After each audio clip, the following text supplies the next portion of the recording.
Si Kauhi ay isang kahabag-habag mahina ang isip na simp na naipadala sa isang espesyal na paaralan dahil mas mabagal na gumagana ang kanyang utak kaysa sa office wifi.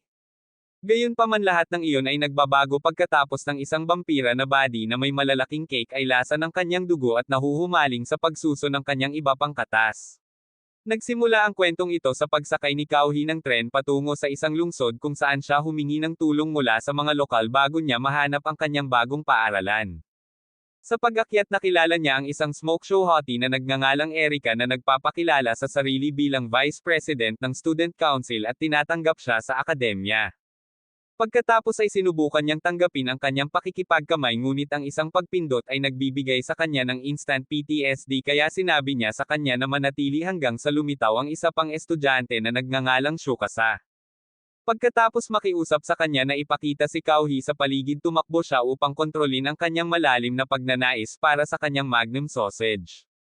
Makalipas ang ilang sandali dinala siya ni Shukasa sa gusali ng dorm at binalaan siya na huwag umakyat sa seksyon ng mga babae bago subukang dalhin siya sa kanyang silid.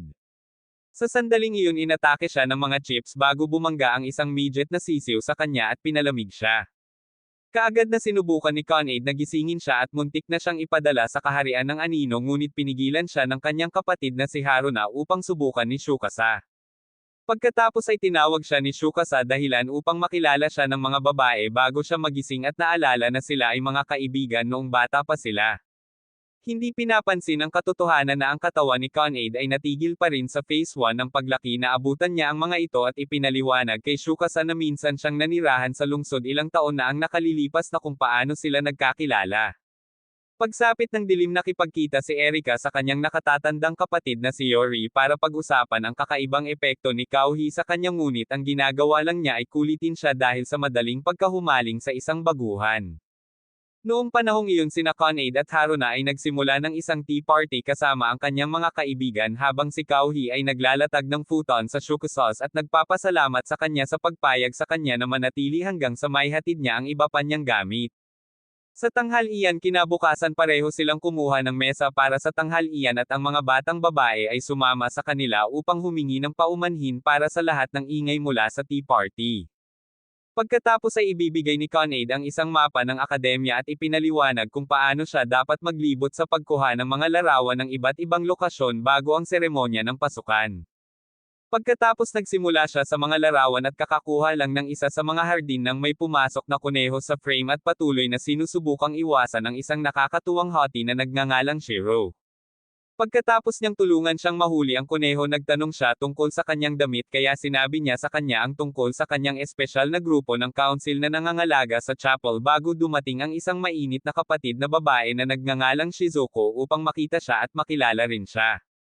Ang kanyang pagtatangka na iris up ang kanyang mga banal na cake ay nagsimulang asar sa kanya kaya sinubukan niyang makatakas ngunit nag-aalok si Shiro na tulungan siyang mahanap ang susunod na gusali sa mapa.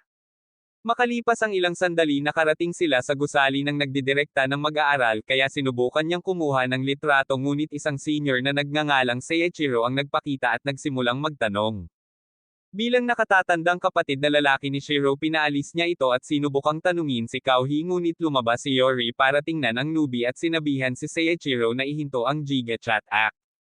Pagkatapos ay dinala niya si Kauhi sa loob para sa paglilibot sa gusali bago ipinakita sa kanya ang opisina ng konseho kung saan nagulat ang isang hindi mapag-aalinlanganang Erica at hinayla si Yori sa isang tabi para tanungin kung bakit niya dinala si Kauhi sa loob.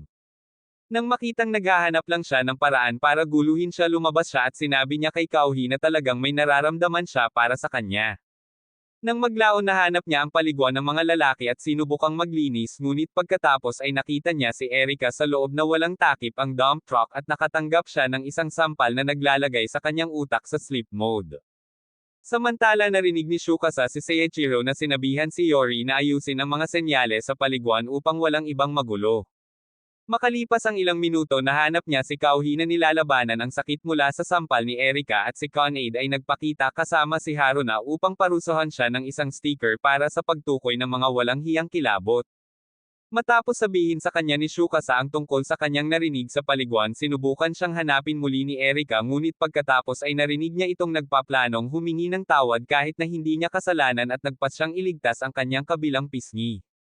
Makalipas ang ilang sandali nagsimula siyang magtungo sa sarili niyang silid kasama si Tsukasa pagkatapos makuha ang kanyang mga gamit ngunit pagkatapos ay dumaan si Erika sa kanya at sinabihan siyang makipagkita sa isang partikular na puno pagkatapos ng mga klase kinabukasan. Sa kanyang pagpunta sa puno kinabukasan nagpasya siyang lumihis ng mabilis para sa isang larawan ng kapilya ngunit mabilis na lumiko ang mga bagay sa timog nang makita niya si Yori na umiinom ng dugo ng isang inosenteng sisiw. Makalipas ang ilang oras naasar si Erika at bumalik sa loob bago siya nakarating doon at nakahanap ng note na iniwan niya. Kinabukasan sinabi niya kay Tsukasa ang tungkol dito bago sila maupo para sa opening ceremony at pinapanood si Yori na gumugugol ng ilang minuto sa pagpapahipnotize sa bawat body sa campus gamit ang kanyang pin-8 na jawline. Pagkatapos ay si Erika ang pumalit at may eksaktong kaparehong epekto sa lahat ng walang kahihiyang simps ngunit mas ainal-alayan niya ang kanyang pagsasalita sa pamamagitan ng pagsasabi sa lahat tungkol sa insidente sa banyo kasama si Kauhi. Pagkatapos ipinakilala siya sa kanyang mga kaklase at inaasahan na galit sila sa kanyang lakas ng loob ngunit ang lahat ay nagsimulang humingi ng paglalarawan ng mga melon ni Erika. Sa susunod na sandali tumahimik silang lahat habang ang isang walang pakialam na body na nagngangalang Kiria ay pumasok at dumiretso sa kanyang upuan nang hindi man lang binabati ang guro. Pagkatapos ay itinalaga si Kauhi sa upuan sa likod niya at sinubukang bumati ngunit hindi niya pinapansin ang walang kwentang pag-iral nito kaya umupo siya at patuloy na nakatitig sa kanyang nakakatunaw na card ng mukha.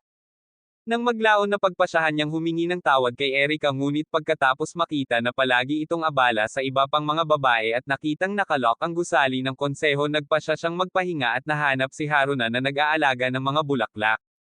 Pagkatapos niyang sabihin sa kanya na maging mapagpasensya nakita niya si Erika at sinubukan niyang pigilan ngunit nabangga niya si Kiria at tinulungan siyang mag-empake ng kanyang mga libro. Dala rin niya ang isa sa mga kahon upang makuha ang kanyang magandang biyaya bago bumalik sa dorm mamaya at panoorin kasama si Haruna habang si Con-Aid ay nagbebenta ng mga hand-me-down mula sa pinakamainit na nagtapos ng paaralan sa isang grupo ng mga simp. Sinubukan ni Haruna na ipaliwanag na may magandang dahilan siya para dayain ang mga mag-aaral sa utak ng alikabok ngunit ang ingay ay naaakit kay Shizuko. Bago niya mapalo ang mga ito dahil sa pagsasagawa ng auction sa dorm humingi ng paumanhin si Con-Aid at lahat sila ay tumakbo para takasan ang kanyang galit. Nang maglaon sa wakas ay natapos na ni Kauhi ang pag-aayos ng kanyang silid at may narinig siyang kung ano sa balkonahe kaya pumunta siya upang tingnan ito at muntik nang mabasag ng Con-Aid ang kanyang ulo. Sumunod din sa kanya si Haruna kaya't pareho silang salubungin ng isang tea party bago hiningi ni Con-Aid ang mga larawang kinuha niya. Lumalabas na niloko niya lang siya para kunin sila para sa isang pamphlet na inatas ang gawin niya para sa mga bagong mag-aaral ngunit dahil hindi siya kilalang kilala sa mga manipulasyon hinayaan niya itong dumausdas. Kinaumagahan sinubukan ni Shiro na pakainin ang kanyang kuneho at nakahanap ng butas na hinukay nito upang makatakas. Samantala nakarating sina Kauhi at Haruna sa mock exam scoreboard kung saan ipinakita niya ang pangalan ni Erika sa nangungunang pwesto at pinag-uusapan kung paano siya madaling nangunguna sa klase. Pagkatapos ay nakita niya itong nagagalit dahil pumangalawa siya sa matematika kaya ipinaliwanag ni Haruna kung paano siya palaging tinatalo ni Kirie para sa nangungunang pwesto. Sa klase pagkatapos noon sinubukan niyang malaman kung paano niya ito ginagawa sa kabila ng hindi niya pinapansin at nakita niya ang kuneho ni Shiro. Kapag sinabi niya sa kanya ang tungkol dito sa bandang huli naging emosyonal siya at muntik nang mapunit ni Seiichiro ang kanyang leeg nang makita niya ang mga luha. Ngunit mabilis niyang ipinaliwanag ang nangyari bago tumakbo si Kauhi para hanapin ito. Habang umiikot sina Shiro at Seiichiro para humihingi ng tulong nakita ni Kauhi si Kiria na nagbabasa at sinubukang kunin siya na sumali sa paghahanap ngunit sinabi niya sa kanya na huminto sa paggawa ng labis para sa atensyon at ipinagpatuloy ang kanyang pagbabasa. Makalipas ang ilang sandali sa wakas ay nahanap nila ni Erika ang kuneho ngunit isa sa mga manlalaro ng soccer ang nagpadala ng isang masamang shot diretso sa kanyang malambot na ulo. Agad na ginamit ni Erika ang kanyang kapangyarihan upang mapabilis ngunit tumalon si Kauhi sa huling sandali at iniligtas ito. Pagkatapos ay sinubukan niyang tulungan siyang makatayo ngunit muli siyang tinakot ng kanyang haplos at nagpakita si Yuri para tumulong sa kanyang pinsala. Nang maalala na siya ay isang vampira umatras si Kauhi bago nagpakita si Shiro kasama ang iba at nagpasalamat sa kanya sa pagligtas sa kanyang kuneho. Makalipas ang ilang oras nahanap siya ni Erica sa cafeteria at sa wakas ay humingi siya ng paumanhin sa pagkakita sa kanyang mga tagagatas, ngunit inamin din niya na lumampas siya sa seremonya ng pagbubukas at talagang nagawa niyang bigyan siya ng maayos na pagkakamay. Samantala sa gusali ng konseho ibinigay ni Seiichiro ang mga resulta ng lab mula sa sample ng dugo na naswipe ni Yuri at sa wakas ay nalaman niya kung bakit may epekto ang kanyang dugo kay Erica.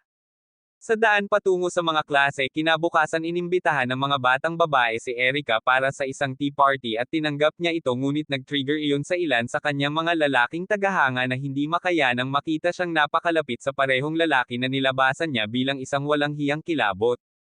Sa sandaling iyon hinawakan silang dalawa ni Yuri at ipinahayag kung gaano siya kasaya na makita silang naglalakad ng magkasama ngunit pareho silang pumiglas bago siya makapagsalita ng isang bagay na nakakahiya. Sa tanghalian napansin ni Tsukasa na pinili ni Kauhi ang eksaktong parehong ulam mula noong siya ay unang nagpakita kaya ipinagpalit niya ito sa ilan sa kanya upang turuan ang hindi malusog na baliw kung ano ang balancing dieta. Pagkatapos ay nakita nila si Kirie na binuhusan ang kanyang pagkain sa habanero powder at inaasahan na ang kanyang bibig ay lumiwanag mula sa antas ng pampalasa ngunit malumanay niyang nilalamon ang lahat ng iyon na naging dahilan upang madama nilang lahat ang magkahalong pagkabigla at purong takot. Pagkaraan ng araw na iyon si Erica at Shiro ay nagtungo sa lugar ni Kauhi para sa tea party at lahat sila ay nagsasaya kaya iminungkahi ni Conade na lumabas bilang isang grupo sa katapusan ng linggo.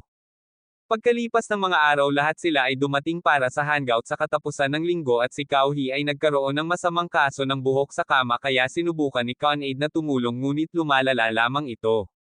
Nagpatuloy sila sa maghapong window shopping at pumunta sa beach pagsapit ng gabi upang tamasahin ang tanawin.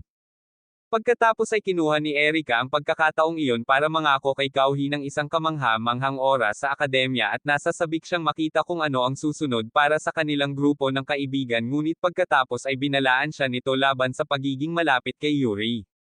Sa simula ng susunod na linggo nahanap siya ni Yuri sa locker room at sinubukang makipag-chat ngunit hindi siya pinansin ni Kauhi at sinubukang umalis. Pagkatapos ay sinabi niya sa kanya na pumunta sa opisina ng konseho mamaya para sa isang seryosong pag-uusap. Pagkatapos ng mga klase nagpakita siya gaya ng hiniling ni Yuri at inalok siya ni Shiro ng tsaa bago sinabihan siya ni Seiichiro na umalis para makapag-usap ang mga matatanda. Pagkatapos ay pinaupo siya ni Yuri para sa isang laro na magsisimula ng mahina hanggang sa maglaro siya ng card na nagsasabing kailangan niyang saksakin ang sarili niyang kamay. Habang siya ay bumangon upang kumuha ng kutsilyo nagmamasid si Kauhi na iniisip na siya ay hanggang sa kanyang karaniwang mga kalokohan hanggang sa aktwal niyang sinaksak ang sarili at hinayla siya papasok para mas malapitan niyang tingnan. Matapos itong bunutin at pagalingin ang kanyang sarili ipinakita niya kay Kauhi ang kanyang mga pangil at naging sanhi ito upang makaranas siya ng isang kakilakilabot na pangangarap ng gising bago na pagtanto ni Yuri na maaaring maging labis ang lahat at sinabing gusto lang niyang ipakita sa kanya ang katotohanan. Sa sandaling iyon nagpakita si Erica at inamin na siya rin ay isang vampira at inalok siya ni Yuri ng upuan sa konseho kapalit ng pag-iingat ng kanilang sikreto.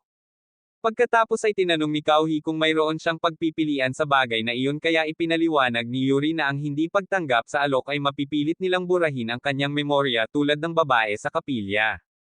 Para sa ilang kadahilanan ang mabagal na utak na talunan ay nagpa siya nakalimutan ang lahat tungkol sa pakikipagkite sa kanilang pamilya Transylvania kaya sinabi ni Yuri kay Erica na hawakan ito dahil hindi niya gusto ang pakikitungo sa mga walang gulugad na mahina. Pagkatapos ay dinala siya ni Erica sa tabing ilog at sinubukang magbago ng isip ngunit tumanggi siya kaya hinawakan niya ang kanyang ulo upang simulan ang proseso. Sa susunod na sandali sinimulan niyang ipikit ang kanyang mga mata at tinanong kung gusto ba niyang kalimutan ang lahat tungkol sa akademya at magpatuloy na parang hindi nangyari. Sa oras na iyon nagsimulang mag-set up sina Haruna at Conade ng mga gamit para sa isa pang tea party sa kanyang silid habang naghihintay si Yuri sa kapilya kasama sina Seiichiro at Shiro upang makita kung si Kauhi ay talagang nagmanok. Matapos isipin kung paano naging totoo ang kanyang karanasan sa kanila sa kanyang buhay humingi siya ng tawad kay Erica at nagpas siyang ipasa ang pagkakaroon ng amnesia.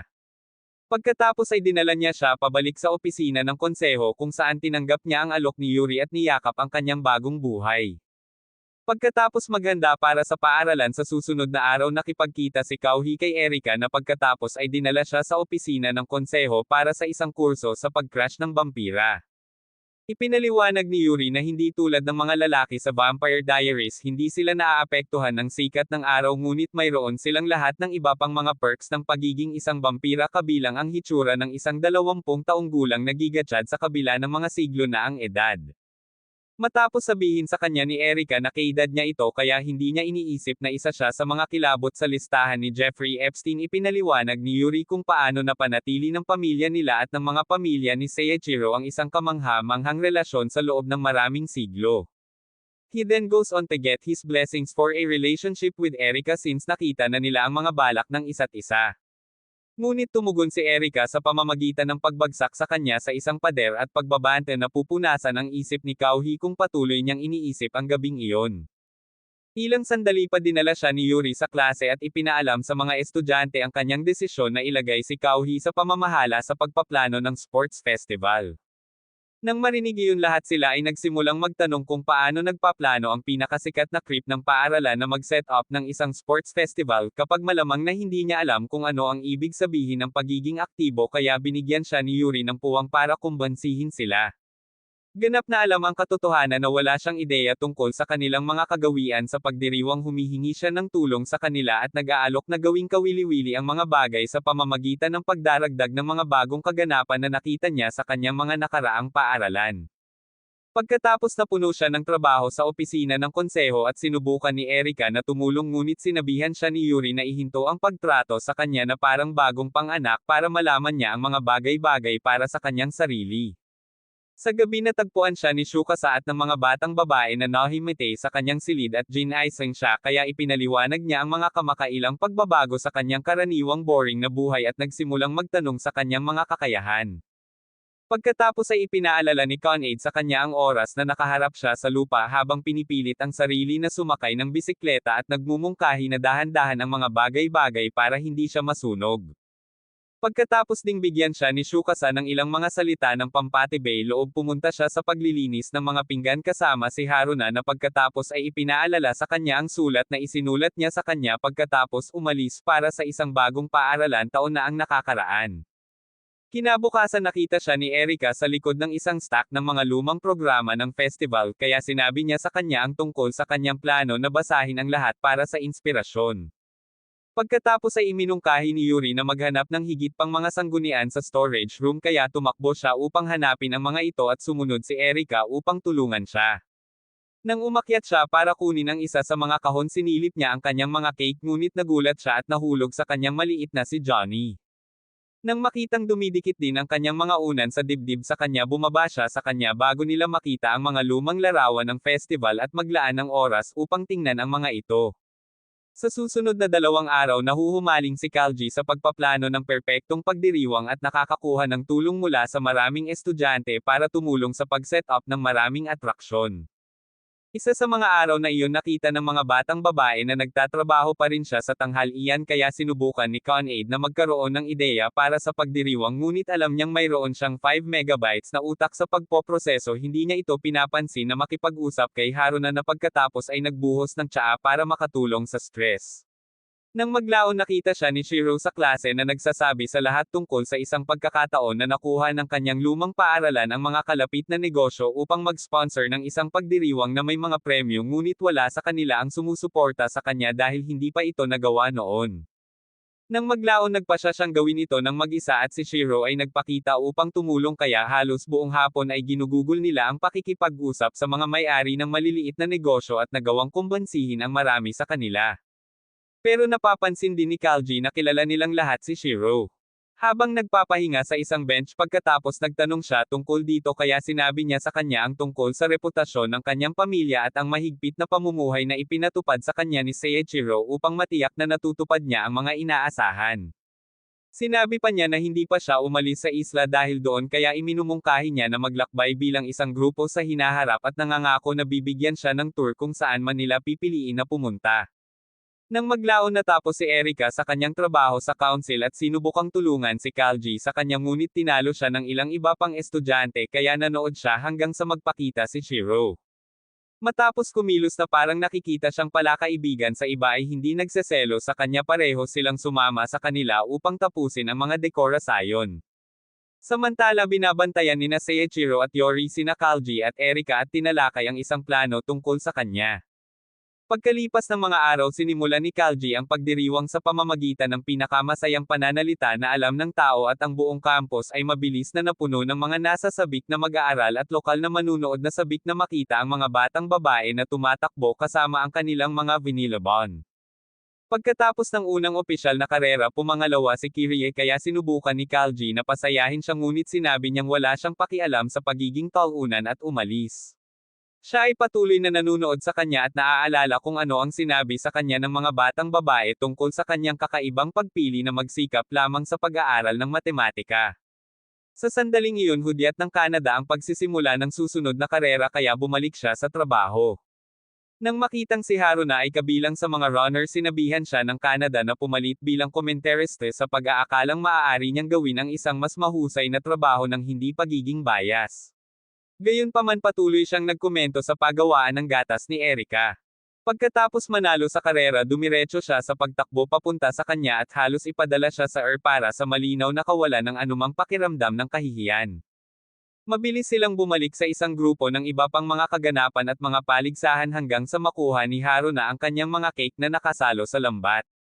Makalipas ang ilang sandali nag-set up na sila para sa tanghalian kaya inilabas niya ang McHalen Star Buffet na niluto niya kanina sa araw na iyon at nagustuhan ng lahat ang kanyang luto. Pagkatapos mag-alok din si Shiro ng ulam na ginawa niya pinag-uusapan nila ang tungkol sa isang water balloon event na idinagdag ni Kalji sa listahan ng kaganapan at nagpapasalamat siya sa Canada sa pagtulong sa kanya na magkaroon ng ideya. Pagkatapos ay tinanong ni Haruna kung magiging okay siya dahil kailangan niyang manatili sa tent ng komentariste sa halip na makibahagi sa kanyang sariling kaganapan ngunit sinabi niya sa kanya na huwag mag-alala dahil ang makita silang napakasaya ay ang tanging kailangan niya para bumuti ang pakiramdam. Noon lang tinanong ni Kiryu kung bakit siya nagsisikap na maging isang jigachat.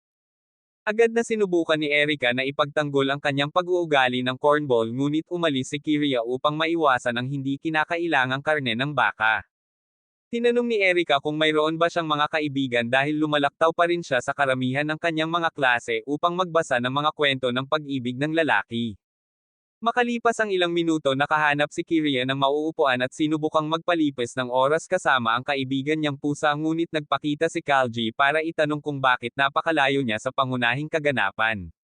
Sinabi niya sa kanya na wala na siyang anumang paligsahan na sasalihan at tinanong kung may problema siya sa kanyang desisyon na manatiling antisocial ngunit mabilis siyang naubusan ng mga cheesy na tugon at tinawag siya pabalik sa tent. Bago tumakbo sinabihan siya nito na subukang maging regular na tao kahit minsan dahil ang iba ay masyadong abala sa kasiyahan upang mapansin kung gaano siya kakaiba. Sa pagsisimula ng paligsahan ng water balloon nalaman ni Kalji na walang sapat na regalo para sa nanalo at nag-iisip ng solusyon. Naalala niya ang oras na masyado silang sira ni Conade para makakuha ng aktwal na regalo sa kaarawan ni Haruna at binigyan siya ng kupon na maaari niyang tubusan mamaya. Gamit iyon sinabihan niya silang gumawa ng voucher habang siya at ang dalawang iba pa ay tumakbo para humingi ng dagdag na regalo sa mga sponsor na tubusan mamaya. Habang nangangako silang tutulong sa abot ng kanilang makakaya at pag-usapan kung anong uri ng mga regalo ang ibibigay nagsimulang magpumigla si Shiro sa mga lobo kaya pumasok si Seiichiro upang protektahan siya.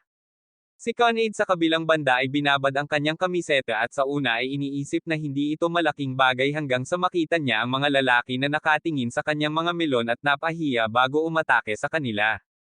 Bago matapos ang paligsahan napadpad si Haruna at napunta sa isang bogbog na binti na naging imposible para sa kanya na makasama si Kalji para sa karerang may 3 paa. Habang nagsimula silang lahat na naghahanap ng kapalit nakita niya si Kiria at nagmamadaling lumapit sa kanya. Bago siya makatanggi tumayo si Haruna upang kumbansihin din siya kaya tinanggap niya at hinayaan si Haruna na i-trintes ang kanyang buhok. Ilang sandali pa sinimulan na nila ang karera ngunit si Erika ay mabilis na nangunguna habang sina Kalji at Kiria ay nagpupumilit na makasabay sa kanya. Sa isang tiyak na punto nakahanap siya ng isang banayad na paraan upang tanungin kung maaari ba itong huminto sa pagtakbo tulad ng isang napakataba na walrus na naging dahilan upang mapagtanto niya na siya ay bumaba sa cornball act. Kapag nakarating na sila sa pagpapalit ng mga silid mabilis siyang lumipat sa isang costume ng pusa na nagiging sanhi ng pag-ibig ng lahat sa audience. Sa kasamaang palad napunta si Erika sa isang kasuotan na nag-alis sa kanyang balanse kaya kinuha ni Kalji si Kiria at nag-bolt sa finish line. Di nagtagal pagkatapos nito natapos ang festival at si Yuri ay nagpakita upang papurihan ang kanyang mga pagsisikap bago ibigay sa kanya ang isang susi bago magtanong kung siya ay nasa aktibidad ni Didi. Pagkatapos ay itinulak siya ni Erika at ipinaliwanag na susi lang ito ng gusali ng konseho kaya hindi na niya kailangang maghintay pa sa kanila. Sa sandaling iyon ang iba pang mga mag-aaral sa pangkat ng pagpaplano ay dumating upang ipaalala sa kanya ang pagkatapos ng party bago siya hinaila palayo upang simulan ito. Pagkalipas ng mga araw nahanap ni Kalji si Haruna na nagse-set up ng mga poster para sa Community Service Month at nagtanong kung sasali siya sa iba pang konseho para suportahan ito. Nalilito siya dahil hindi ito binanggit ni Yuri ngunit pumayag pa rin siyang tumulong at nagtanong kung bakit siya napunta sa lahat ng mga poster. Pagkatapos niyang ipaliwanag kung paano siya natalo sa isang taya iminumungkahi niya na kumuha ng pagkain pagkatapos at lumabas silang dalawa habang sinusundan sila ni Kaneda umaasa na sa huli ay madudurog ang mga pisngi nila. Kinagabihan humiga si Kalji sa kama at inisip ang araw na sinabi niya kay Haruna ang tungkol sa desisyon ng kanyang mga magulang na lumipat para hindi niya akalain na multo siya nito. Sinabi niya na ang pagiging malayo ay hindi magbabago ng anuman at nangakong magpapadala sa kanya ng mga liham. Nang maalala iyon inilabas niya ang ilan sa mga liham na ipinadala niya noon para basahin. Si Conrad na nanunood mula sa balkonahe ay nakumbinsi na siya ay nahuhumaling sa kanya. Sa sandaling iyon nakita siya ni Kalji at agad siyang nagtago sa pag-aakalang hindi niya nakita ngunit pagkatapos ay binuksan niya ang mga blind at tinawag si Haruna bago siya ibigay. Kapag tinanong nila kung bakit siya naruroon sa unang lugar sinabi niya na ito ay dahil sa pag-usisa at tumakbo upang maiwasan ang kanilang mga tanong. Sa tanghalian kinabukasan humingi ng paumanhin si Conrad sa kanya sa pamamagitan ng pagbabahagi ng ilan sa kanyang pagkain bago sila makita ni Haruna at sinubukang umalis. Nakita siya ni Conrad at sinabihan siyang sumali ngunit nagsisinungaling siya tungkol sa pagkakaroon ng iba pang mga plano. Pinipilit pa rin siya ni Conrad na umupo malapit kay Kalji at sinabihan siyang maging komportable habang umaalis siya para maghanap ng ibang mesa. Sa paglaon nagkita sila sa kanyang silid para sa isang tea party at si Conrad ay naghintay hanggang sa magbuhos si Haruna ng tsaa kay Kalji bago magyakan tungkol sa kung gaano kaswert ang kanyang magiging asawa. Sinubukan din ni Chikasa na kumuha ng tsaa ngunit inatake niya ito para sa pakikipag-usap na naging dahilan upang maghinala sina Kalji at Haruna tungkol sa kanyang pag-uugali. Kinabukasan sa klase sinubukan niyang tanungin si Haruna tungkol dito ngunit pagkatapos ay nakita niya si Yuri na tinatawagan ang lahat at sinabi sa kanya na dapat siyang mag-unveil ng bagong uniforme sa kanila para sa Community Service Month. Makalipas ang ilang sandali lumabas si Erika at isang grupo ng iba pang mga batang babae na nakadamit tulad ng mga katulong na nagtatrabaho kay Johnny Sins at napagtanto ni Kalji kung bakit hindi sinabi ni Yuri sa kanya ang tungkol dito sa unang lugar. Nang sa wakas ay nagpakita si Haruna sinabi ni Conrad kay Kalji kung gaano siya kaswert at hinaila siya sa harapan bago hilingin kay Seiichiro na kunan sila ng litrato. Paulit-ulit siyang nagbibigay ng mga romantikong pahiwatig tungkol sa kanilang dalawa kaya nagtanong si Haruna kung bakit naging kakaiba siya nitong mga nakaraang araw. Tumugon si Conrad na sinasabi na ang lahat ay upang mapasaya siya. Pagkatapos ay nagalit si Haruna at sinabing hindi niya gusto ang paraan na palaging sinusubukan ni Conrad na kumilos bilang isang kapalit na ina sa halip na alagaan ang sarili. Nalilito sinubukang sabihin ni Conrad ang ibang bagay ngunit sumabog si Haruna sinabi na ang lahat ay dahil sa aksidente na nagbigay sa kanya ng amnesia bago tumakas. Nang maglaon nakipagkita si Kalji kay Conrad para sa tanghalian at humingi siya ng paumanhin sa pag-aakalang pareho silang may espesyal na nangyayari. Dumating din si Haruna upang kumain kasama niya ngunit pagkatapos ay nakita niya si Conrad at nagbago ang kanyang isip kaya inamin ni Conrad na siya ang may kasalanan at sinabing nagsimula ang lahat pagkatapos ng aksidente ni Haruna. Sinubukan ni Kalji na sabihin na hindi niya kasalanan ngunit patuloy niyang sinisisi ang kanyang sarili dahil inatasan siya ng kanilang ina na mamahala kay Haruna na napakahina at marupok noon. Kinabukasan sinamahan niya si Haruna upang mamili at nagtanong kung maaari silang mag-usap bago makarating sa isang restaurant kung saan ipinaliwanag niya na sinusubukan lamang siyang bantayan ni Conrad para makabawi sila. Pagkatapos ay sinabi sa kanya ni Haruna na wala itong kinalaman sa pagpapatawad kay Conrad dahil babalik na lang siya sa pagsasaisantibi ng kanyang mga pangangailangan upang maging isang mabuting nakatatandang kapatid na babae. Sinabi pa niya na maaaring talagang gusto siya ni Conade at sinusubukan lang niyang iset up ang mga ito dahil sa palagay niya ay sa wakas ay mapapawi ang kanyang pagkakasala mula sa aksidente. Nang makitang kailangan lang nilang magpaliwanag ng ilang bagay sa isa't isa, bumangon siya at tinanong kung maaari ba itong maghintay sa kanya sa tabi ng puno sa paaralan mamaya. Pagsapit ng dilim, dinala niya si Conade sa puno at sinimulan ni Haruna sa pamamagitan ng pagtatapat ng pagkamuhi sa kanya noong bata pa sila dahil malusog si Conade para magsaya habang siya ay laging may sakit.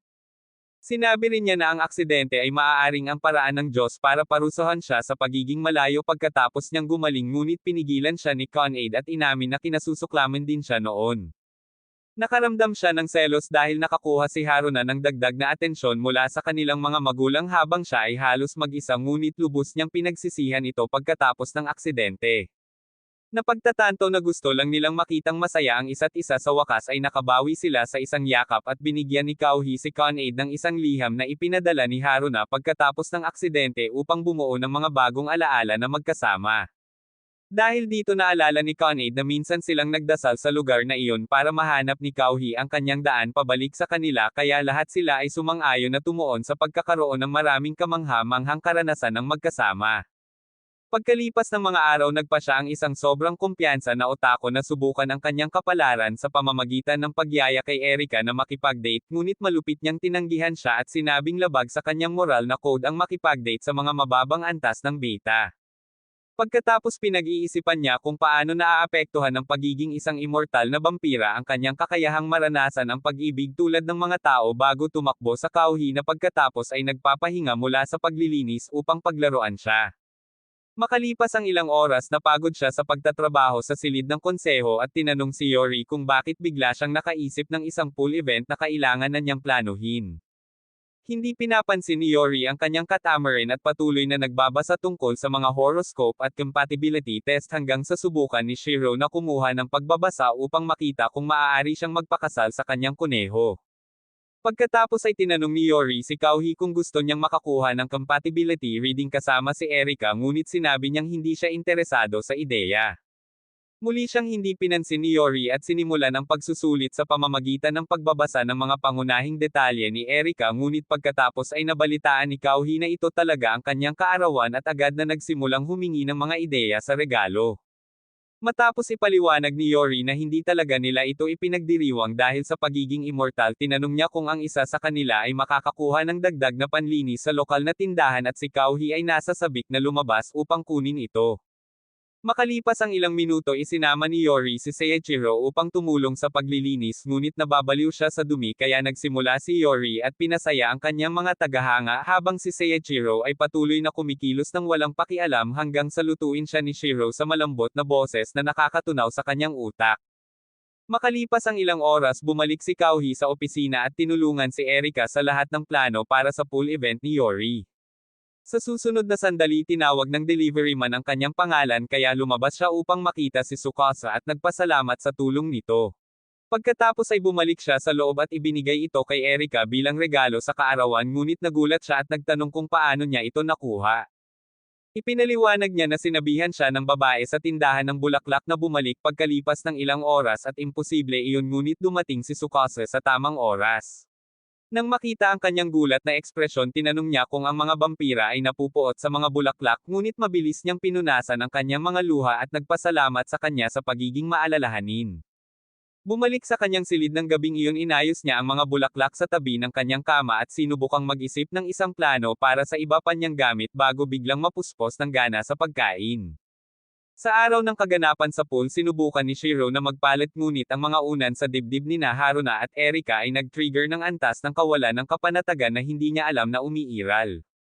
Sumumpa si Conade na magkakaroon din siya ng mga megamoker sa loob ng ilang taon, ngunit ang kanyang makinis na ibabaw na dibdib ay naging sanhi ng pagdududa ni Shiro. Makalipas ang ilang minuto, opisyal nang magsisimula ang pool event kaya sumama si Shizuko sa guro ng matematika bilang isang komentarista habang ang mga lalaki ay nagagalit dahil inaasahan nilang makita ang kanyang mga sagradong cake.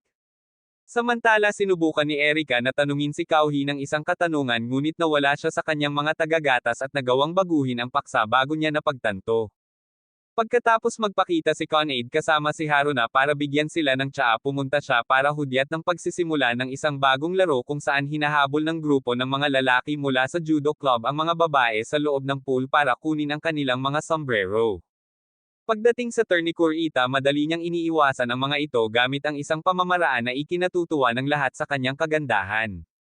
Pagkatapos ay pinalibutan nila si Shiro sa isang eksena na naging sanhi ng pagkahimatay ni Seiichiro, ngunit ginamit niya ang kapangyarihan ng walang pagtatanggol na cuteness para takutin ang mga lalaki. Habang sinusubukang i-announce ni Con-aid ang mga nanalo, kinuha ni Yuri ang mic para bigyan ang mga lalaki ng pahintulot na ihagis si Shizuko at ang guro sa matematika sa pool. Makalipas ang ilang oras ng pagkukulitin, ang lahat ay umuwi habang sina Kauhi at Erika ay nakatambay upang linisin ang pool. Dahil hindi talaga sila nagkaroon ng pagkakataon na magsaya kasama ang iba, hinahamon niya ito sa isang karera at tinanggap niya ito bago siya lipulin sa ilang segundo. Sinubukan niyang hilahin siya pataas, ngunit napunta sila sa loob ng pulgada ng mga labi ng isa't isa at halos maghalikan. Gayunpaman, muling sumigla ang pag-uudyok ni Erika kaya humiwalay ito sa kanya. Sinusubukan niyang tulungan itong maging matatag, ngunit mas lumalala ang paghipon nito kaya tumulak siya palayo at tumakbo. Sa kanyang silid sandali mamaya, siya ay nagsimulang mawala ng kontrol at napagtanto na ang kanyang katawan ay lubhang gusto ang kanyang dugo. Nang maglaon ng gabing iyon, isang batang babae ang umalis sa kapilya upang tumungo sa loob, ngunit pagkatapos ay nakita niya ang isang vampira sa bubong at halos mad-ulash ang kanyang pantalon. Sa klase kinabukasan, narinig ni Erika ang lahat na nag-uusap tungkol sa vampira at sa ilang minuto ito ay naging tsismis ng araw. Pagkatapos ng mga klase, nagkita-kita silang lahat sa opisina ng konseho para talakayin ito kay Yuri na gumugol ng mga susunod na minuto sa pagbibiro tungkol dito bago magmungkahi ng isang gabi-gabi na patrol para malaman ang katotohanan. Sa paglabas, narinig ni Erika ang ilang mga mag-aaral na nag-uusap tungkol sa kanilang pagkamuhi sa mga vampira at iyon ay naging sanhi ng kanyang kalungkutan, kaya sinabihan siya ni Yuri na huminto sa pag-arte na parang bata at tanggapin na ito ang kanyang katotohanan. Makalipas ang ilang sandali, nakarating sila sa dorm at nakita nila si Haruna na sinusubukang pigilan si Con-aid na magpatrol. Pagkatapos ay humingi din siya ng tulong sa kanila kaya ginamit ni Yuri ang kwintas ng bawang upang sunugin ang kanyang mga butas ng ilong at patuloy siyang tinutokso hanggang sa magpakita si Shizuko at magtanong kung bakit sila kumikilos na parang mga delinquent.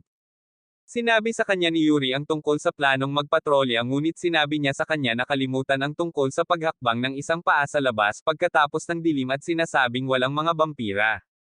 Matapos bumalik sina Con-aid at Haruna sa loob, patuloy siyang tinutokso ni Yuri at binibigyan ng senyales ang iba na maghiwalay para sa patrol para hindi niya sila mahuli.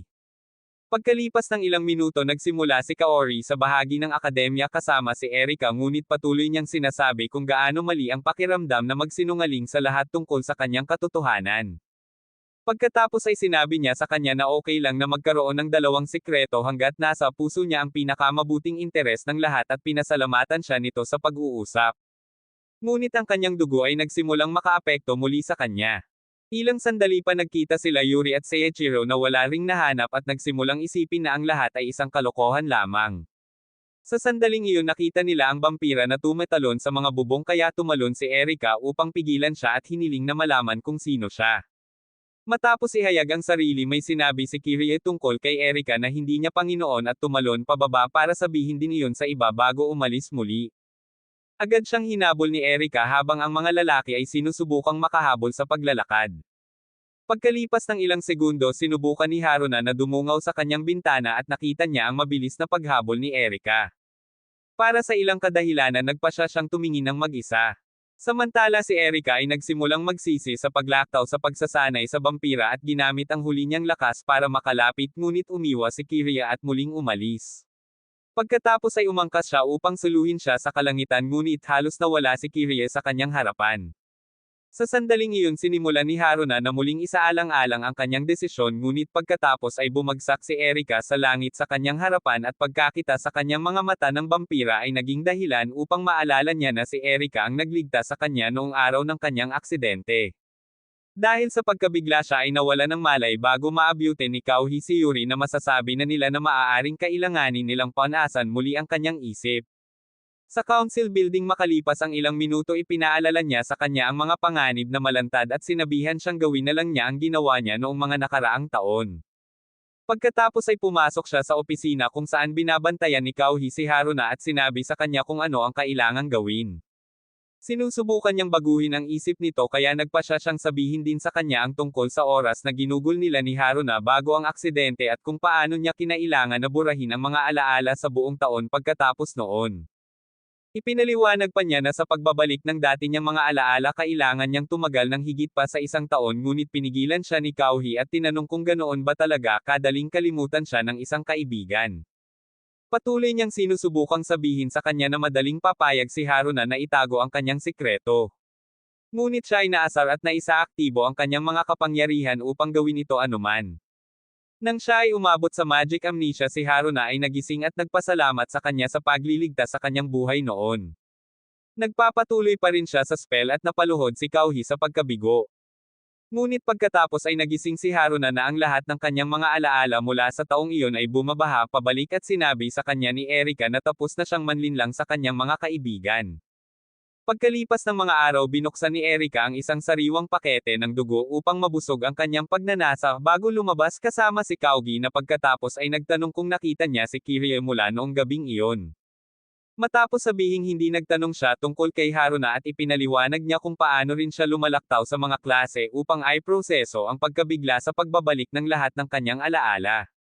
Tinanong din niya kung magiging okay din ba siya sa pag-alam ni Con-Aid at sumagot siya na mas makakabuti sa ganoong paraan. Sa sandaling iyon pinigilan sila ni Con-Aid na mag-usap at sinubukan ni Kauhi na ipaliwanag ang mga bagay sa kanya ngunit tumakbo siya patungo kay Erika para yakapin at pinasalamatan siya sa pagligtas kay Haruna mula sa aksidente. Pagkatapos ay tinanong ni Erika kung siya ay cool sa buong bagay na vampira at sinabi ni Con-Aid na wala siyang pakialam hanggat maaari silang magpatuloy sa pagkakaroon ng mga tea party sa silid ni Kauhi. Sa sandaling iyon nakita nila si Kirie at sinubukan ni Con-Aid na maghay ngunit hindi niya sila pinansin at pumasok sa loob kung saan naghihintay sina Seiichiro at Yori na magtanong ng ilang katanungan. Pagkatapos niyang baliwalain ang mga ito tinanong ni Seiichiro si Yori kung sa tingin niya ay umaasa siya at sumagot siya na nagsasabing mayroon siyang magandang ideya kung sino ang kanyang amo. Nang maglaon iminungkahi ni Erika na makipag-usap sa kanyang master ngunit sinabi ni Yori na ito ay isang masamang ideya lalo na para sa kanya dahil hindi siya tumupad ng pangako tungkol sa mga umaasa sa parehong master. Habang sinusubukan niyang makipagtalo sa kanya tungkol dito nagpakita si Kauhi at humingi ng paumanhin sa kanyang pagdating ng huli sa pulong bago naramdaman ang awkward energy. Matapos sabihin sa kanya ni Erika na huwag mag-alala tungkol dito nagpasya si Yori na ilagay sa kanilang dalawa ang pamamahala sa pagpaplano ng pagdiriwang ng kultura at ibigay ang isang grupo ng mga sanggunian mula sa mga nakaraan upang gawing mas madali. Sa isang tea party sa kwarto ni Kauhi sa kalaunan humingi sila ng tulong mula sa iba para malaman ang mga ideya para sa festival ngunit sa isang lugar sa linya ng lahat ng pakikipag-chat napansin ni Kauhi ang stress na hitsura ni Erika at sinusubukang takpan siya habang si Tsukasa ay binibigyang pansin ang dalawa. Pagkatapos ng tea party sinabihan niya si Kauhi na ihinto ang pagiging simple para malaman ni Erika ang ilang bagay para sa kanyang sarili. Nang sumunod na gabi nahanap ni Seiichiro si Kirie na nagbabasa sa ilalim ng puno at nag-alok na dalhin siya sa master na matagal na niyang hinahanap. Samantala namimili sina Erika at Kauhi ng mga merienda at ginagamit ang pagkakataong ipaalam sa lahat ng lokal na negosyo ang Culture Festival para makuha ang kanilang suporta at sponsorship tulad ng dati. Pagkatapos ay huminto sila sa dalampasigan upang uminom at nagpasya si Kauhi na tanungin kung ano ang isang umaasa dahil masasabi niyang may nangyari sa kanya mula noong isang gabi. Pagkatapos umamin na medyo hindi maganda kamakailan sinabi niya sa kanya na ang mga dependent ay karaniwang mga tao na umiinom ng dugo ng isang vampira at nakakakuha ng lahat ng mga benepisyo ng pagiging isang ngunit ang tanging catch ay na sila ay nagiging alipin sa bawat utos ng vampira hanggang sa pinakadulo.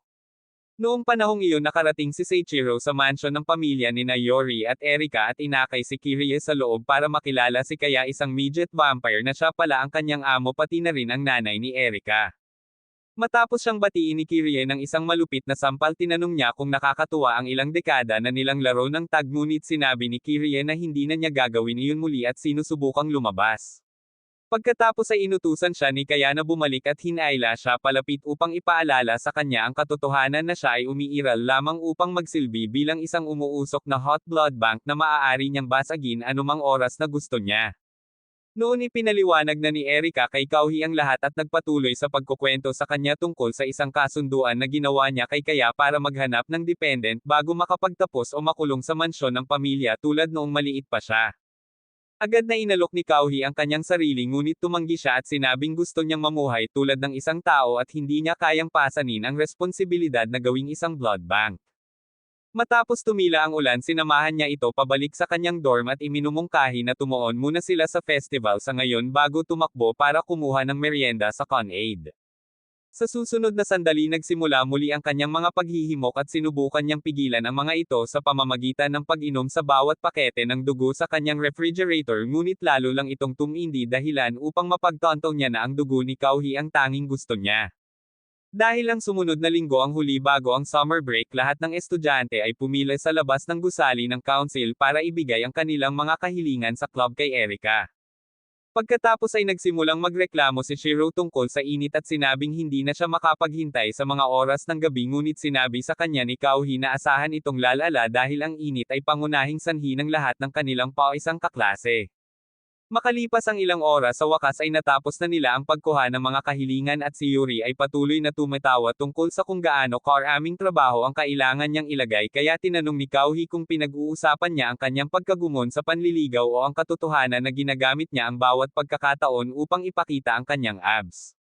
Tulad ng nakasanayan iniiwasan niya ang tanong at nagmumungkahi na magkaroon ng isang maliit na partido upang gantimpalaan ang kanilang sarili ngunit sinabi sa kanya ni Erika na mag-enjoy ito ng mag-isa at umalis kasama si Kauhi upang magpatuloy sa paggawa ng mga plano. Sa pagbabalik sa dorm sinabihan siya ni Kauhi na subukang magpahinga ng kaunti ngunit sinabi niya sa kanya na huwag mag-alala dahil ang paggawa ng lahat ng gawaing iyon upang mapasaya ang lahat ay nakakatulong sa kanyang pakiramdam bilang tao. Pagkatapos ay sinabi niya sa kanya na tumutok sa after party at batiin siya ng swerte bago makarating sa gusali ng kanyang dorm at hanapin ang pamilyar ng kanyang ina. Makalipas ang ilang sandali bumalik siya sa bahay upang makita si Kaya na pagkatapos ay nagtanong tungkol sa sitwasyon kay Kauhi upang malaman kung bakit hindi pa niya ito ginagawang dependent. Sinubukan ni Erika na pagtakpan ang kanyang kaduwagan sa pamamagitan ng pagsasabi na ang mga pakete ng dugo ay higit pa sa sapat upang pawiin ang kanyang uhaw ngunit sinabi sa kanya ni Kaya na itigil ang takip at ipaalala sa kanya ang kanilang kasunduan. Kinabukasan ipinaalam sa kanila ni Yuri at Con-Aid ang planong mag-enjoy sa isang buong araw na pahinga mula sa lahat ng stress sa pagpaplano ng festival. Ipinaliwanag ni Con-Aid ang kanyang ideya sa beach party at ang mga paputok ay nasa sabik silang lahat para dito ngunit pagkatapos ay sinabi sa kanila ni Shiro at si Chiro ang tungkol sa isang ritual na sayaw na kailangan nilang itanghal sa isang dambana sa oras para sa mga paputok. Pagkatapos magmungkahi ni Haruna na panoorin ang mga paputok sa parehong shrine upang matiyak na pareho silang walang makaligtaan lahat sila ay sumang-ayon sa isang petsa at si Erika ay nagpalipos ng gabi na dinadaya ang sarili sa paniniwalang hindi na niya kailangan ang mga pakete ng dugo. Nang sa wakas ay nakarating na sila sa beach noong weekend mabilis na nagpalit ang mga babae ng mga swimsuit na nagpapakita ng kanilang mga cake para pahirapan si Kauhi ngunit masyado siyang nakatutok sa pag-set up ng shade. Matapos muling ipakita ni Yuri ang kanyang washboard abs gumugugol sila ng ilang oras sa pagsubok ng isang grupo ng mga masasayang aktibidad at tapusin sa isang laro ng volleyball kung saan ginagamit ni Erika ang kanyang mga unan sa dibdib para nakawin ang panalo. Pagsapit ng gabi nakahanap siya ng mauupuan at nagsimulang pagsisihan ang kanyang desisyon na umalis ng walang mga blood pack. Pagkatapos ay nagpakita si Kauhi upang makipag-usap at hindi namamalayang pinalala niya ang mga bagay-bagay para sa kanya ngunit nagpatuloy siya sa pagpapanggap upang mapag-usapan nila ang pagdiriwang ng kultura. Matapos marinig ang kanyang pag-uusap tungkol sa kanyang pangarap na makitang masaya ang lahat sinikap niya itong itayo para makapunta sila sa shrine ngunit pinalalakas ng haplos nito ang kanyang pag-uudyok kaya nagpa siya siyang magpatuloy ng mag-isa. Sa sandaling iyon bumaba si Yuri upang sabihin kay Kauhi ang tungkol sa kanyang mga paghihirap, ngunit nalilito siya dahil minsang sinabi nito sa kanya na ang mga blood pack lang ang kailangan niya. Pagkatapos ay ipinaliwanag niya na kailangan pa rin nila ng dugo ng tao at sinabi sa kanya na bantayan siya ng mabuti dahil baka mabaliw siya sa loob ng ilang oras. Sa pag-akyat sa shrine pagkatapos sinubukan niyang tingnan siya ngunit kumilos siya na parang walang dapat ipag-alala at nauuna sa kanya upang itago ang kanyang sakit. Pagkatapos nilang makipagkitang lahat kay Shiro at makapagpalit nakahanap sila ng lugar para panoorin ang mga paputok ngunit habang ang iba ay nakatutok dito pinagmamasdan ni Kauhi si Erika. Sa kalaunan ay napansin ni Yuri na sinusubukan niyang iwasan siya kaya pinagtulak niya ang lahat at naging dahilan upang yakapin siya ni Kauhi. Sa susunod na sandali tumakbo siya upang makalayo at hinabol siya ni Kauhi upang masayang maging kanyang blood bank. Sa kalaunan ay natagpuan niya itong nahihirapan sa lupa at sinubukang tulungan siyang makatayo ngunit patuloy niyang sinusubukang humiwalay hanggang sa napagtanto niyang lampas na siya sa punto ng pagpipigil sa sarili. Pagkatapos ay hinaila siya nito para yakapin at sa wakas ay nagpasya siyang tanggapin ang kanyang tunay na ugali na may mga luhang umaago sa kanyang mukha. Kinabukasan nagising siya na parang okay na ang lahat sa mundo at maginhawang nakalimutan ang katotohanang nainom niya ang kalahati ng buong supply ng dugo ni Kauhi sa isang kagat. Kinaumagahan na iyon nagsimula ang iba pang mga estudyante sa paghahanda sa pagdiriwang at sinisikap ni Kauhi na bantayan ang lahat habang si Erika ay nakarating sa opisina ng konseho at sinabi kay Yuri na nakagawa siya ng higit na lakas ng pag-iisip kaysa kay David Goggins. Sa sandaling iyon pumasok si Kauhi upang tumulong at sumugod siya upang kunin ang kanyang mga gamit ngunit bigla siyang tinamaan ng malakas na pag-uudyok na naging sanhi ng kanyang pagbagsak. Ibinabalik din nito ang kanyang mga alaala at nagdudulot sa kanya ng matinding kahihiyan ngunit mabilis niyang itinago ito sa likod ng isang peking ngiti at tinanong si Kauhi tungkol sa kanyang pag-unlad sa mga plano ng festival. Pagkatapos ay sinubukan ni Shiro na tanungin si Yuri tungkol dito ngunit sinabihan siya ni Seiichiro na itigil na ang pakikisangkot at sinusuportahan din siya ni Yuri na sinasabing mas makabubuti kung si Erika ang mag-iisip nito ng mag-isa. Sa panahon ng tanghalian napansin ni Tsukasa kung gaano nawala si Kauhi at sinubukan siyang tanungin tungkol dito ngunit biglang sumalakay si Con-Aid bago siya sinamahan din ni Haruna upang itanong kung bakit sila nawala ni Erika sa palabas ng paputok. Pagkatapos mag-isip ng isang maginhawang kasinungalingan sinubukan niyang gumawa ng kwento tungkol sa pag-alis upang makakuha ng mas magandang view at ang negatibong IQ ng utak ni Con-Aid ay madaling nahuhulog dito kaya lahat sila ay nag-aalok na tumulong kung kailangan niya ng mga mungkahi para sa festival. Kinalaunan sa araw na iyon bumalik si Erika sa kanyang silid at nagsimulang mawala ng kontrol sa kanyang mga pandama dahil walang dami ng mga pakete ng dugo ang tila pumipigil sa kanyang pagkagutom para kay Kauhi. Sa susunod na 2 araw sinimulan niyang iwasan siya at dumiretso sa paaralan sa isang tiyak na punto na nag-iiwan sa kanya na nalilito at nag-aalala tungkol sa kanyang kaligtasan. Sa isang partikular na gabi ang mga paghihimok ay nagiging masyadong malakas at nagsimula siyang makaramdam ng hindi mapigilan na pagkagutom para sa kanyang dugo at magnum sausage sa parehong oras. Sa sandaling iyon nagpakita si Kirie kasama ang pamilyar na kaya at sinabi sa kanya na tanggapin ang katotohanan na ang pag-iwas sa dugo ni Kauhi ay imposible na ngayong natikman niya ito. Tumanggi pa rin si Erika na gawing dependent si Kauhi kaya sinabi ni Kirie sa kanya na inutusan siya ni Kaya na bumalik sa mansyon dahil ang kanilang kasunduan ay nakasentro sa pagbibigay sa kanya hanggang sa kanyang pagtatapos upang makahanap ng dependent. Pagkatapos ay sinabi ni Erika na hahanap siya ng ibang paraan upang mabuhay sa halip na gawin ang gusto ni Kaya kaya tinanong ni Kirie kung bakit siya nagmatigas dahil inalok na ni Kauhi ang kanyang sarili. Matapos sabihin kay Kirie na siya ay walang iba kundi isang walang kwentang pupe kaya ipinaalala ni Erika sa kanya na random na pinipili ni Kaya na burahin ang kanyang memorya para lamang lihim na panoorin ang kanyang paggugol ng mga dekada at kung minsan ay mga siglo na hinahanap siya muli. Alam na maaari niyang gawin ang parehong kay Kauhi tumanggi siyang isaalang-alang ito kaya hinihiling ni Kirie ang kanyang swerte at umalis upang masira ang kanyang paggalang sa sarili. Kinaumagahan nagising si Kauhi sa isang kalabog at nakita niya si Con-Aid na nakabitin sa isang hagdan matapos ang isang bigong pagtatangka na pumuslit sa kanya. Makalipas ang ilang sandali sila ni Haruna ay sumama sa kanya sa loob para sa isang tea party at hiningi ang kanyang pag-unlad sa mga plano sa pagdiriwang bago siya tumungo sa opisina ng konseho upang hanapin si Erika. Pagkatapos ay sinabi ni Yuri na ipinadala siya sa tindahan at nagtanong kung kailangan niya ng tulong sa isang bagay kaya sinabi niya na gusto lang niyang magpatakbo ng isang bagong ideya sa kanya upang makita kung ito ay sapat na mabuti. Matapos ipaliwanag ito sa kanila iniwan niya ang proposal sa mesa at lumabas kaya sa wakas ay lumabas si Erika sa pagtatago at nagpasalamat sa kanila para sa tulong. Pagkatapos ay sinubukan niyang tingnan ang proposal ngunit ang isang pagpindot ay hindi siya makagalaw kaya lumapit si Yuri at sinubukan niyang tanggapin ang katotohanan sa pamamagitan ng pagpapaalala sa kanya na sa kalaunan ay tatanda si Kauhi at magpapasakop sa Grim Reaper habang patuloy siyang mabubuhay anuman ang kanyang desisyon na huwag kunin ang kanyang dugo. Sinusubukan pa rin niyang labanan ang mga paghihimok ngunit pagkatapos ay inalok ni Shiro ang kanyang sarili na maging umaasa sa kanya at sinabing hindi na niya kayang makitang nasasaktan siya. Sinubukan siyang pigilan ni Seiichiro ngunit tumayo ito sa kanya kaya sinubukan niyang ilabas ang kanyang pagkadismaya kay Yuri. Matapos siyang ibalik ni Yuri sa kanyang pwesto niyakap ni Erika si Shiro at nangako na hindi siya kailanman gagawing dependent para hindi siya matulad kay Kiriya. Nang maglaon ng gabing iyon nakipag-usap si Kauhi sa kanyang sarili tungkol kay Erika habang siya ay bumagsak sa harap mismo ng kanyang pinto at halos mapunit ito sa mga bisagra nito. Nang gabi ring iyon bumalik siya sa mansyon ng pamilya upang ilayo ang sarili sa kanya dahilan para mag-isip si Kaya kung may pinsala ba siya sa utak sa murang edad. Kinaumagahan hinanap ni Kauhi ang mini parachute mula sa kanyang proposal at dumiretso sa opisina upang tanungin kung nasaan siya ngunit sina Seiichiro at Yuri ay parehong sinimula na gawin ang ibang bagay. Pagkatapos ay tinanong niya kung may nangyari sa kanya at biglang nasira si Shiro na sinasabing siya ang dahilan kung bakit nagpa siya si Erika na umalis. Pagkatapos ay dinala ni Yuri si Kauhi sa kapilya at sinabi sa kanya na tanggapin ang katotohanan na maaaring hindi na siya bumalik ngunit nagsimula siyang magtanong upang maunawaan kung bakit siya umalis pagkatapos sabihin sa kanya na siya ay ganap na okay. Matapos ipaliwanag kung gaano kalupit ang mga nakaraang araw para sa kanya sinabihan siya ni Yuri na mag-isip ng solusyon kung talagang gusto niya itong bumalik.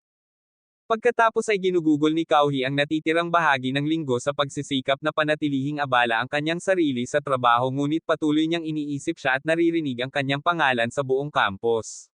Pagkaraan ng mga araw ng tanghalian na pagkamalan niyang si Haruna ay si Erika at si Conade ay nagpakita rin para itanong kung bakit hindi niya nakasama si Erika kamakailan.